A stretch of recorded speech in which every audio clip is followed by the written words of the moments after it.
Good morning, students. Unit 8, A Day in the Life of a Fighter Pilot.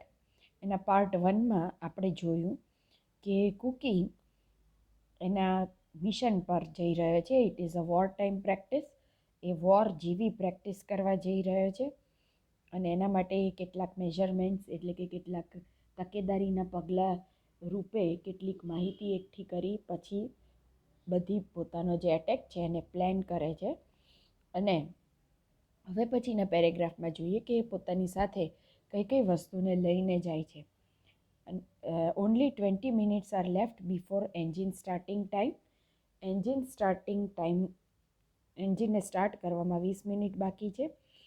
Cookie grabs helmet, oxygen mask and lead set and walks to the servicing station. Cookie ઝડપથી helmet, oxygen mask, lead set વગેરે લઈને service station તરફ આગળ વધે છે. There he examines forms certifying that every part in the plane has been checked. ત્યાં જઈને એ forms ને ચેક કરે છે, એક્ઝામિન કરે છે. જે ફોર્મ્સ એવું સર્ટિફાઈ કરે છે કે પ્લેનના દરેક ભાગને બરાબર ચેક કરવામાં આવ્યો છે.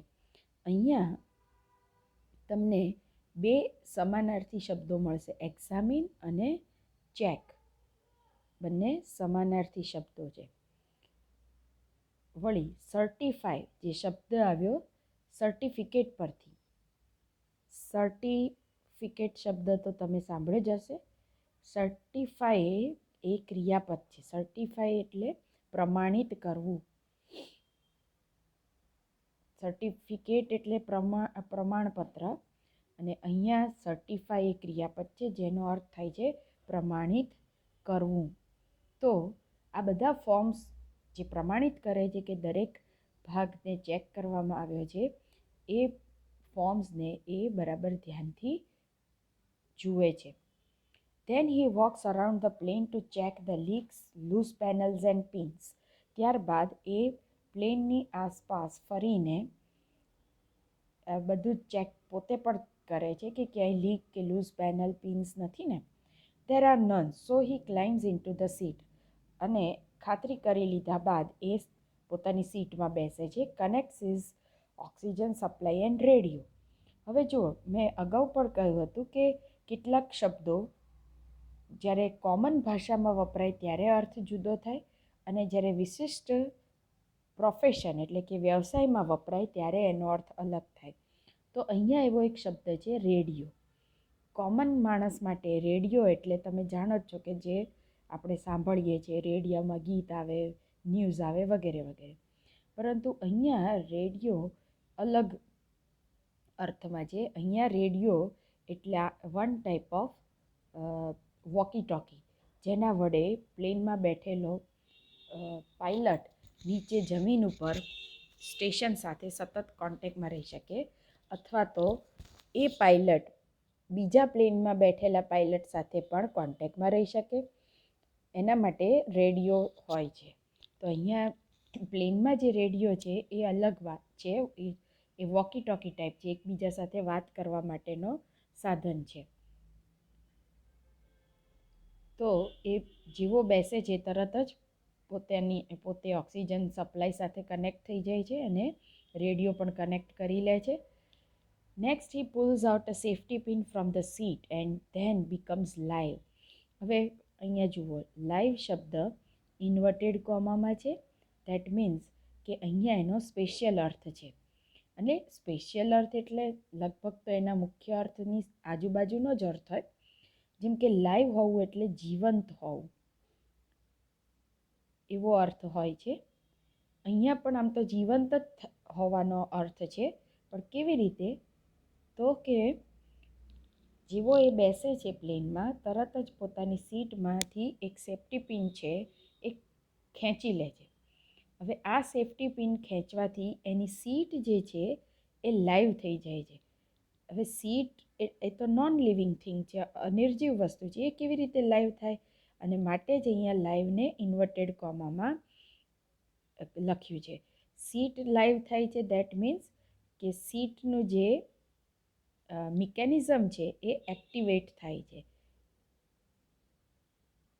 એનું જે કાર્ય છે એ ચાલુ થઈ જાય છે અને એટલે લાઈવ બની જાય છે એની સીટ. હવે એનું કાર્ય કયું છે સીટનું? If he pulls the cord, the seat with a parachute will rocket 200 meters out of the aircraft in less than a second. આ સીટ લાઈવ થઈ જવું એનો અર્થ શું થયો કે જો એ એક જ કોર્ડ પછી ખેંચે તો આખીને આખી સીટ પેરાશૂટની સાથે 200 મીટર દૂર ફંગોળાશે in less than a second.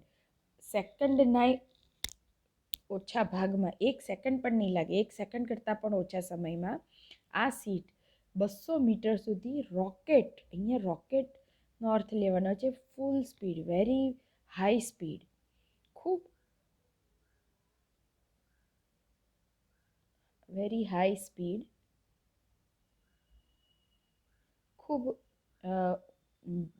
ઊંચી જે ઝડપ છે તેના સાથે એ સીટ બહાર ફંગોળાઈ જશે રોકેટની પ્લેનની બહાર, કે જેથી કરીને બચી જાય pilot.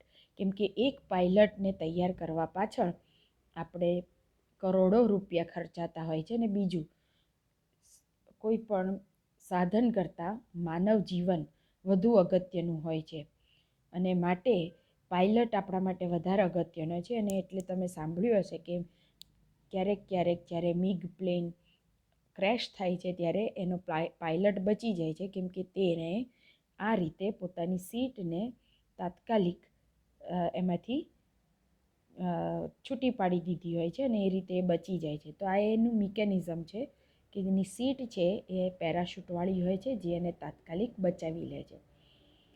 Finally the last compulsory check, અને છેલ્લે હવે એ એક કમ્પલસરી જે ચેકિંગ છે એ કરે છે. It is called TAFFLOHP. જો બધા જ કેપિટલ લેટર્સમાં છે, જ્યારે એને એક્રોનિમ કહેવાય. જ્યારે બહુ બધા શબ્દોના માત્ર પહેલો અક્ષર લઈને એક અક્ષર બને ત્યારે એને એક્રોનિમ કહેવાય, એટલે કે ટૂંકા શબ્દો. હવે TAFFLOHPનો અર્થ એટલે કે કયા કયા શબ્દો આમાં રહેલા છે, તો ટ્રીમ, એર પ્રેશર,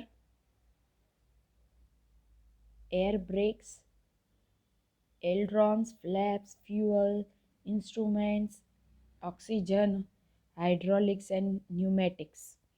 તો આ બધા શબ્દોનો પહેલો અક્ષર લઈને આ શબ્દ બન્યો છે. એટલે કે કમ્પલસરી ચેકમાં એ કેટલી વસ્તુ ચેક કરે છે? Trim, air pressure, air brakes વગેરે વગેરે. તો આ બધું ચેક કર્યા પછી એ પોતે ઉડાન ભરવા માટે તૈયાર છે. નાવ હી બિગિન્સ ટુ ટેક્સી. ધીમે ધીમે એ પ્લેનને ત્યાંથી જ્યાં પાર્ક થયેલું હોય ત્યાંથી બહાર કાઢે છે. On the runway વિંગમેન Tyagi joins him in another MiG-21. બીજા MiG-21માં વિંગમેન ત્યાગી પણ એની સાથે જોડાય છે, which is a single seater fighter plane. MiG-21 છે એ સિંગલ સીટર ફાઇટર પ્લેન છે, એ અહીંયા જણાવેલું છે. ત્યારબાદ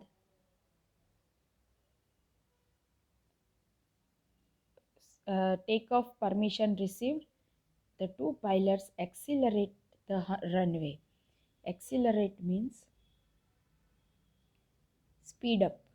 એના ઉપર ઝડપ વધારવી.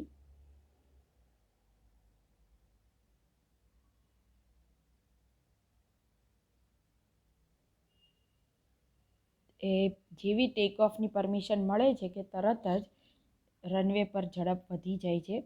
There wing tips are just some centimetres apart. Apart એટલે દૂર હોવું. બંનેની જે વિંગ્સ છે, વિંગ ટિપ્સ એટલે કે અંતિમ છેડો જે છે પાંખનો, હવે બંને પ્લેન એક સાથે એક જ રનવે પર દોડી રહ્યા છે, પરંતુ બંનેની વિંગ ટિપ્સ વચ્ચે માત્ર કેટલાક સેન્ટીમીટર્સ જ ની દૂરી છે. જો સહેજ પણ એમ એ કેરલેસ બને અથવા એમનું ધ્યાન ક્યાંક જાય તો એ બંને પ્લેન અહીંયા નીચે રનવે પર જ અથડાઈ જાય. તો અહીંયા આ વાક્ય કેમ મૂકવામાં આવ્યું છે? તો એ બતાવવા માટે કે this pilots were very alert people, ખૂબ એલર્ટ છે. બીજું, they are very perfect in their work, judgement, એમનું પરફેક્ટ જજમેન્ટ છે. અને એટલે જ પ્લેનમાં વચ્ચે ખૂબ ઓછી, માત્ર થોડાક સેન્ટીમીટર્સની જગ્યા રહેલી છે, છતાં ભટકાતા નથી. So they are accurate, alert and very judgement, very good judgement. They have very good judgement also. તો એક ફાઇટર પાયલટના ગુણ કયા છે? કે he should have a good judgement, accuracy હોવી જોઈએ, હી should have accuracy.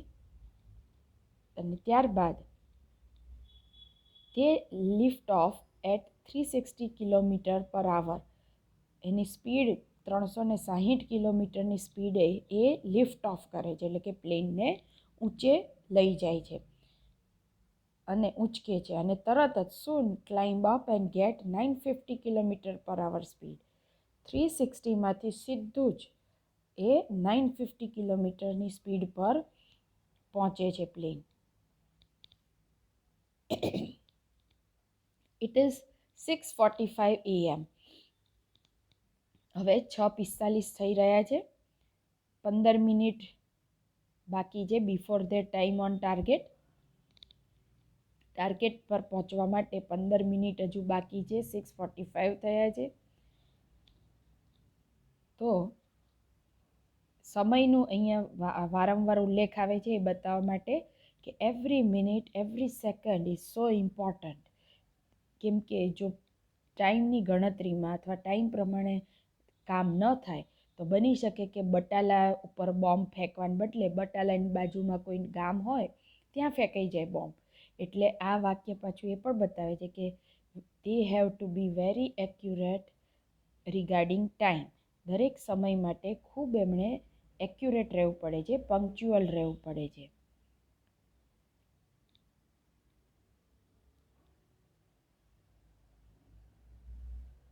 At 6:55 AM, they reach their first checkpoint. 6:55 પહેલો ચેક પોઈન્ટ આવે છે. Village name Mirthal down on the earth. હવે આકાશમાં તો કોઈ પ્લેન જ્યારે ઉડતું હોય તો કોઈ ત્યાં એવું સાઇન બોર્ડ ન આવે કે હવે બટાલા આટલા કિલોમીટર દૂર છે. હાઈવે ઉપર આપણે જતા હોઈએ તો આવે કે બટાલા 15 કિલોમીટર દૂર છે, થોડે આગળ જઈએ તો આવે કે હવે 10 મીટર દૂર છે, કિલોમીટર દૂર છે, વગેરે વગેરે. પણ ઉપર આકાશમાં આવા કોઈ માઇલસ્ટોન હોતા નથી કે જે દર્શાવે કે આ જગ્યા ક્યાં આવેલી છે. એટલે એ લોકો નીચે પૃથ્વી ઉપર આવેલા જે જગ્યાઓ હોય એનું અંતર કેટલું છે એના આધારે એ લોકો આકાશમાં એ અંતર માપે. અને અત્યારે આ ટાઈમે અહીંયા કયું ગામ આવશે એ લોકોએ પ્લાન આઉટ કરીને નિશ્ચિત કર્યું હોય. એટલે જુઓ એ લોકોએ કેટલું પરફેક્શનથી કામ કરવું પડે છે કે આકાશમાં આપણે અહીંયા હશું ત્યારે નીચે આ ગામ આવશે અથવા આ ગામ અહીંયા આટલા વાગે આવશે, એ લોકોએ પહેલાં તો કેલ્ક્યુલેશન્સ કરીને નક્કી કર્યું હોય. અને એ રીતે એ લોકોએ પહેલી ચેકપોસ્ટ મિર્થલ ગામમાં હતી અને એ એક્ઝેક્ટ 6:55 આવી જાય છે. જે એમ પણ એમને કહે છે, ખાતરી આપે છે કે you are on right time, your plan is going very well, exact plan જઈ રહ્યો છે તમારો. એ પણ એમને ખાતરી થાય છે જ્યારે પહેલો ચેક પોઈન્ટ આવે છે ત્યારે. The Cookie begins to time his target. હવે પહેલું ચેક પોઈન્ટ આવે છે ત્યારથી જે પોતાના ટાર્ગેટનો સમય ગણવાનો શરૂ કરી દે છે. As they rise up at 450 meters, Tyagi's plane rocks violently due to air bumps. જે રીતે આપણા રોડ ઉપર ખાડા ખબડિયા હોય અને એવી જ રીતે ઉપર એર બમ્પ્સ થતા હોય છે. હવાનું જુદું જુદું શું કહેવાય ઘનતા હોય એના આધારે ત્યાં એર બમ્પ્સ એને આવે છે. અને એનું પ્લેન એર બમ્પ્સના કારણે બહુ શેક થાય છે. અહીંયા રોક્સનો અર્થ થાય છે શેક, ધ્રુજી ઉઠે છે. અને વાયોલન્ટલી ખૂબ જોરથી એ ધ્રુજે છે એનું plane. A bit bumpy here.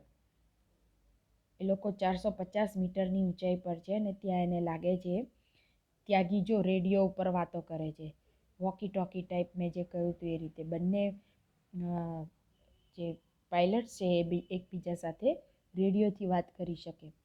અને ઉપર એ લોકો વાતો કરે છે કે અહીંયા બહુ બમ્પી છે. Breakfast may come up before the bomb goes down.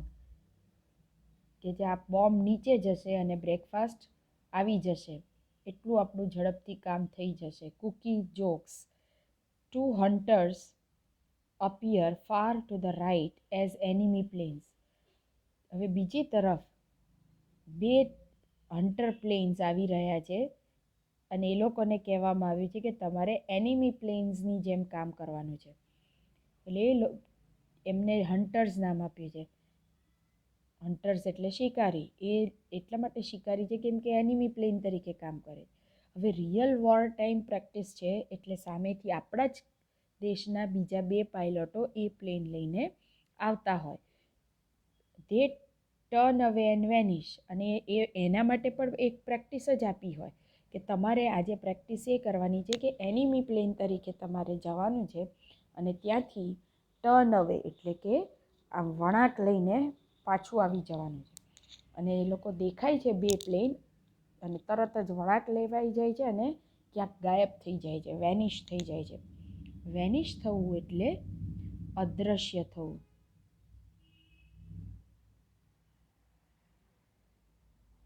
There are clouds all around. The earth has disappeared too. હવે બધે જ ક્લાઉડ્સ છવાઈ ગયા છે. એટલી ઊંચાઈ પર છે કે ક્લાઉડ્સ હવે નીચે છે અને પ્લેન ઉપર છે. અર્થ દેખાતી બંધ થઈ ગઈ છે. મેં જેમ હમણાં કહ્યું એમ અહીંયા વેનિશ અને ડિસઅપિયર એ બંને સમાનાર્થી છે. તો the MiGs are fast approaching the target. ધીમે ધીમે હવે મિગ ટાર્ગેટની નજીક આવી રહ્યા છે. Now both the planes dive below the clouds. ક્લાઉડની નીચે જઈ રહ્યા છે બંને પ્લેન્સ. અત્યાર સુધી ક્લાઉડની ઉપર હતા, હવે ક્લાઉડની ડાઈવ, જાણે કે અંદર ડૂબકી મારે છે. હવે ડાઈવ કરવું એટલે ડૂબકી મારવી. There planes are flying lower. હવે પ્લેન જેમ જેમ ટાર્ગેટ નજીક આવતો જાય છે એમ એમ નીચે ઉડે છે. Cookie sees the target. કુકીને ટાર્ગેટ દેખાઈ જાય છે. This is a perfect opportunity to rehearse. એક વાક્ય રહી ગયું. એન એનિમી ટેન્ક દેખાય છે એને. He releases the bomb. અને બોમ્બ રિલીઝ કરે છે. This is a perfect opportunity to rehearse attack procedures and bomb aiming. આ જે પ્રેક્ટિસ છે એ એક એવી ઓપોર્ચ્યુનિટી આપે છે, એટલે કે તક આપે છે કે જેમાં રિહર્સ કરી શકાય. રિહર્સ એટલે પ્રેક્ટિસ. આગળ પણ શબ્દ આવી ગયો જે તમને બંને સમાનાર્થી છે. રિહર્સ મીન્સ પ્રેક્ટિસ. બોમ્બ એમિંગ એટલે કે બોમ્બને કેવી રીતે તાકવો, એમ લેવો. એ બોમ્બ કેવી રીતે તાકવો અને એટેકની પ્રોસિજર શું હોવી જોઈએ એનું પ્રેક્ટિસ કરાવવા માટેની આ સારામાં સારી તક છે. જ્યારે પણ આવું ટાસ્ક આપવામાં આવે એ બહુ સારી તક એમને મળે છે. At the time of firing automatic camera captures the action. અને જ્યારે ખરેખર એ બોમ્બ ફેંકે છે ત્યારે જે પ્લેનમાં ઓટોમેટિક કેમેરા હોય એ આખું રેકોર્ડિંગ કરે છે, એક્શનને કેપ્ચર કરે છે, રેકોર્ડ કરે છે. The 2 planes circle then come down on another target.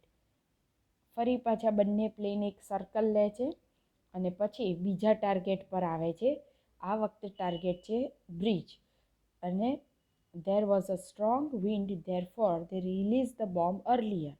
જો એમણે કેટલું કેલ્ક્યુલેટિવ અને ફાસ્ટ કેલ્ક્યુલેટિવ બનવું પડે છે.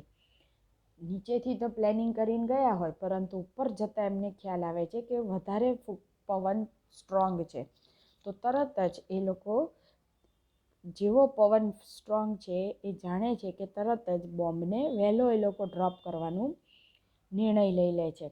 But with accurate calculation. So અહીંયા તમને પાછો એક શબ્દ મળી ગયો આપણને, અને પાયલટનો ગુણ મળી ગયો આપણને કે ધે ડુ એક્યુરેટ કેલ્ક્યુલેશન.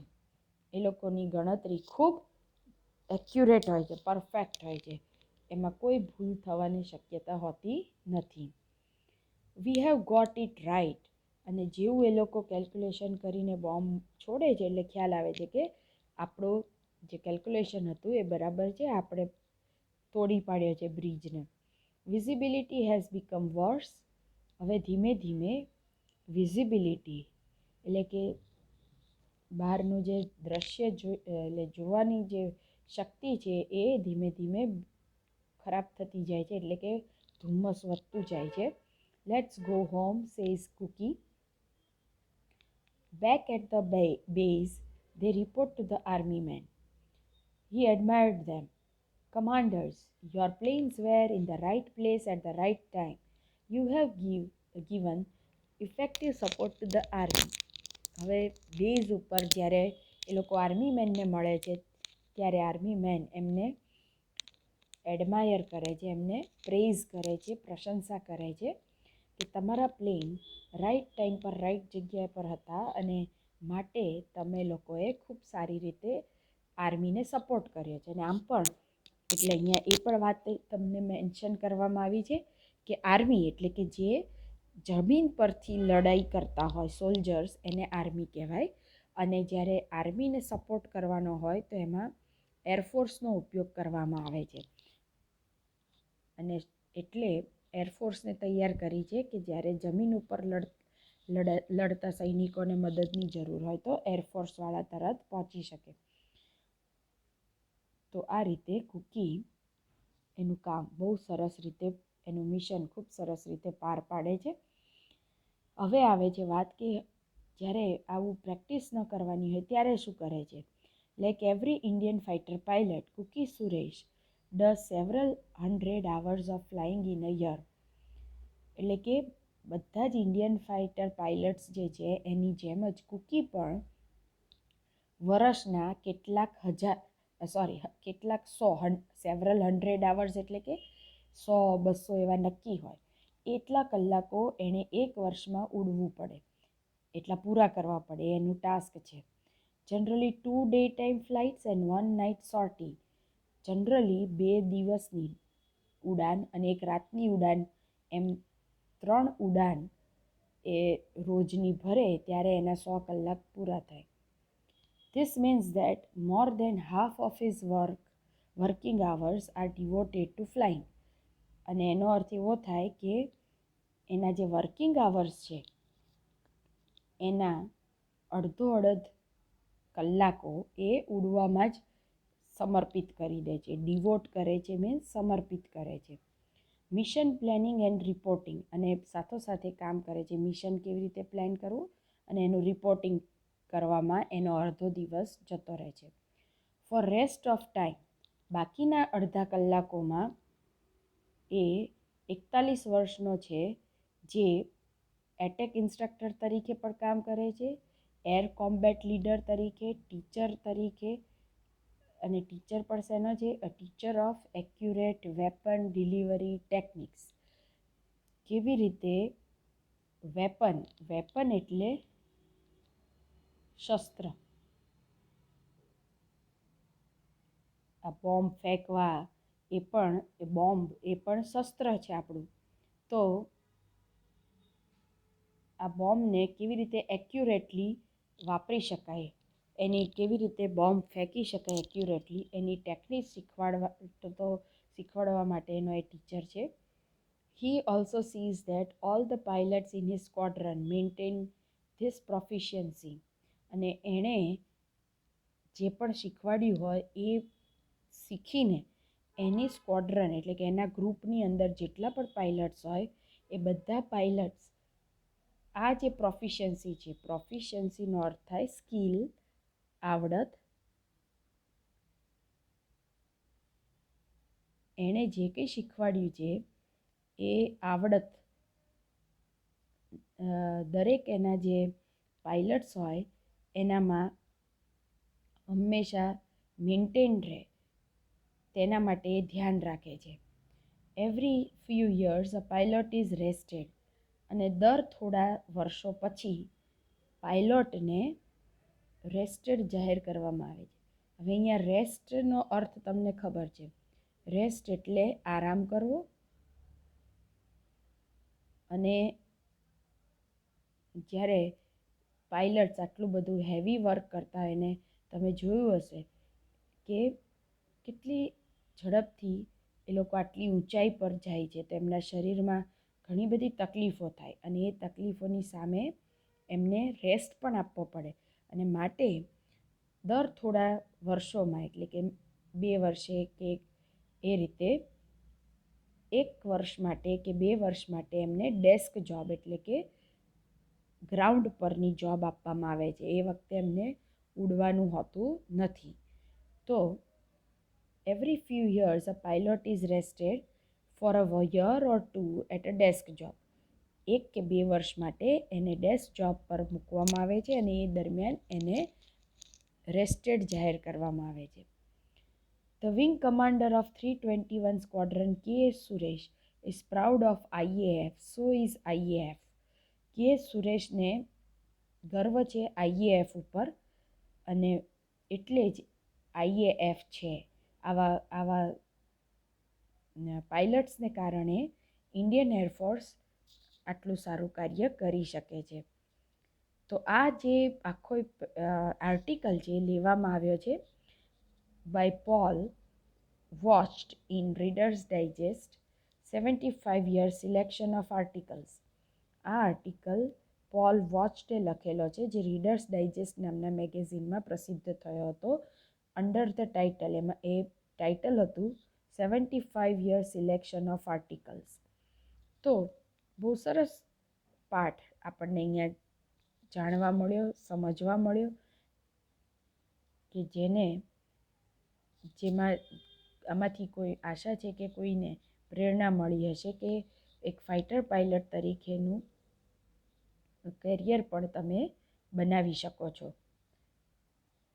તો પાઠનું એક્સપ્લેનેશન આપણે અહીંયા પૂરું કરીએ. એની એક્સરસાઇઝ હું લખીને મોકલું છું, જે તમારે નોટબુકમાં કરવાની રહેશે. અસ્તુ.